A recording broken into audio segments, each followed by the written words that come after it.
Welcome to Facts TV News, where everything is true. 2 killed in motorcycle crash in St. Elizabeth. 2 men died in a motorcycle crash in Santa Cruz, St. Elizabeth on Monday morning. One has been identified as Steer Roden. The incident occurred about 1:45 a.m.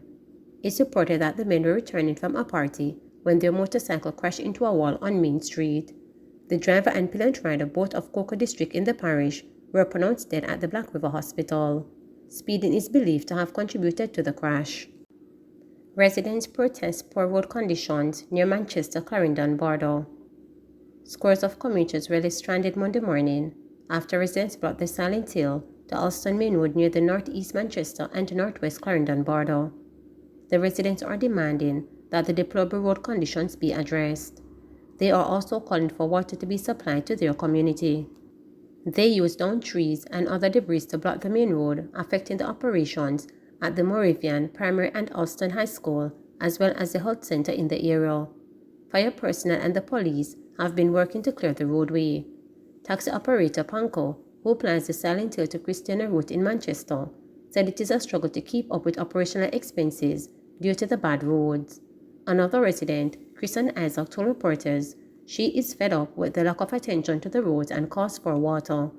Despite the fact that we are between 2 pump houses, we have no running water whatsoever. The roads are in a deplorable condition. They are no longer potholes, they call rivers, she complained. So, we are out here today protesting. We want our MP, Mr. Henriquez, to come out and do something about the condition that we are now living in, she demanded. We live in between 2 pump houses and there is no water. The water is sent out of this community to other places like Christian and Spalding, and we that are living here does not have any water. Over 15 years. The roads are in a bad condition and our taxis are constantly complaining about it. Tires are being chopped, front end parts are being damaged constantly, so we have to do something. We haven't seen our MP from he won. We don't have none. 60-year-old killed allegedly by nephew in St. Mary. A 60-year-old man was stabbed to death allegedly by his nephew in Stewartown in St. Mary on Sunday afternoon.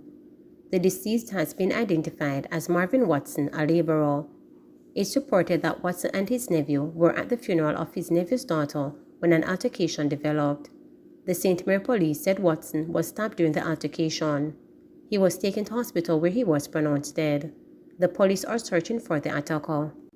Cabinet to finalize proposals for legislative amendments to the penalties applied to cases of murder on Monday. Prime Minister Andrew Holness says Cabinet will be meeting on Monday to finalize proposals for legislative amendments to the penalties applied in cases of murder. Speaking at a fundraising dinner for the East Central St. James Education Fund this weekend, the Prime Minister noted that government will be moving with speed and alacrity to change the penalties around murder. Mr. Holness said murderers believe that they will get off lightly, and as such, the penalties must be made more severe.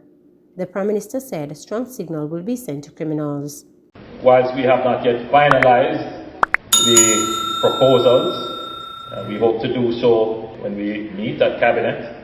But it will look something like this. For capital murder, the penalty is death.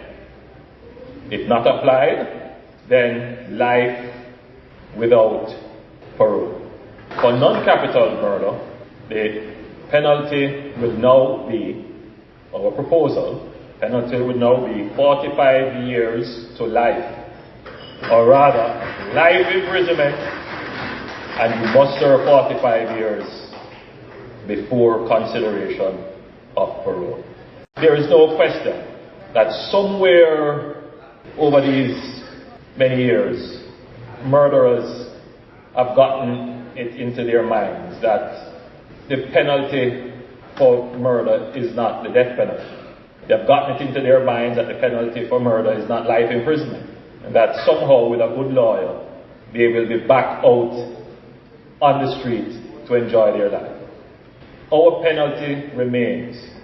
If you take a life and you're convicted of such, your useful life should be taken.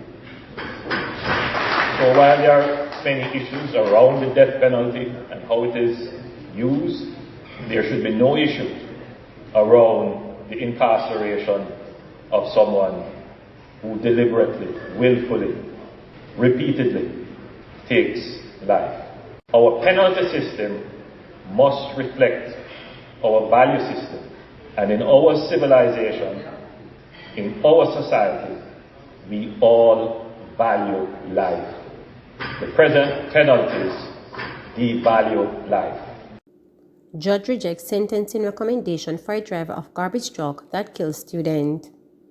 A sentencing hearing for Alton Brooks, the driver of the garbage truck that crushed and killed 7-year-old Benjamin Bear on the ground of the Cloncarty Primary School in October 2019, took a surprise twist Monday afternoon when Supreme Court Judge Justice Leighton Pugh indicated that the court will be rejecting the sentence recommendation in a plea arrangement struck between the defense and prosecutors, while stating that he would not disclose what was proposed given that the matter might instead go to trial. Justice Pusey instructed that Brooks' bail be revoked and that he be remanded. Attorney for Brooks, Davian Vassell, in indicating that he wanted time to take further instructions from his client, asked that the matter be adjourned until this Friday, at which point he would indicate the route the defense would take. The writing was on the wall from earlier in the afternoon when the matter was called up, and Justice Pusey indicated that he was having difficulty with the sentencing recommendation for a non-custodial sentence by Brooks' attorney based on two issues, one of which was an aspect of the social inquiry report in which a particular admission was made by Brooks. I'm in a position where I do not believe that I would be able to go ahead with the sentencing recommendation as is. That would leave you at liberty to take instructions whether or not you wish to withdraw from the plea agreement, whether you wish to have the court decide, or whether you would go to trial, Pusey said. With Vassell indicating that he would wish to have some guidance from the bench, Justice Pusey indicated that he would rise and meet with the attorney in chamber to discuss the issue before returning to the courtroom. Upon returning, the judge indicated that the court was not rejecting the entire plea agreement and that it was up to the parties to decide whether they would withdraw from the matter and go to trial or whether they would stand on the agreement and make submissions. The elderly Brooks pleaded guilty to manslaughter in November last year and was to be sentenced Monday after his last court appearance Friday. The matter did not go to trial based on the fact that a plea deal was struck between the prosecution and the defense in the matter. In the incident, which what the school commented at the time, Blair on Monday, October 28, 2019, was on the compound of the school located in St. Andrew, waiting to be picked up when the tragedy unfolded. Brooks, who was in his 60s at the time, was the driver of the garbage truck that had been contracted by the school to clear garbage. Brooks, according to details read into the record of the court on Wednesday by Director of Public Prosecution Paula Llewellyn, King's Counsel, drove onto the compound on approximately 4:30 p.m., accompanied by two sidemen. Upon reaching the garbage area, he was told to operate the compactor, which ran on the trusser of the vehicle, by the sidemen so that he could get more space in the truck for the garbage that was there. Brooks, the Director of Public Prosecution, said, used a stick to press down on the accelerator pedal in the truck before exiting the truck and heading to the back of the truck. While outside the truck, it drove off on high speed and collided into a Toyota motor car, which was parked on the compound, causing it to overturn. While the students in the schoolyard at the time ran to avoid being hit, Blair, who the court was told also started to run, was trapped by the truck, which overturned on him, killing him on the spot. Brooks and his two sidemen then fled the scene, turning himself into the police 3 days later. Brooks, upon being cautioned, said, "Officer, me no want go jail, can't manage it." When a warrant for prosecution was executed on him, Brooks, on the caution statement, said, "Officer, me sorry, a old choke. You have to bridge it fi start it. It no roadworthy." The lanky white-haired Brooks, clad as he had been at other times in his grey t-shirt and pale blue jeans, which lingered several inches from his ankle, cut a firm figure as he was cuffed and removed from the courthouse, his bail, which had been granted since 2020, now revoked.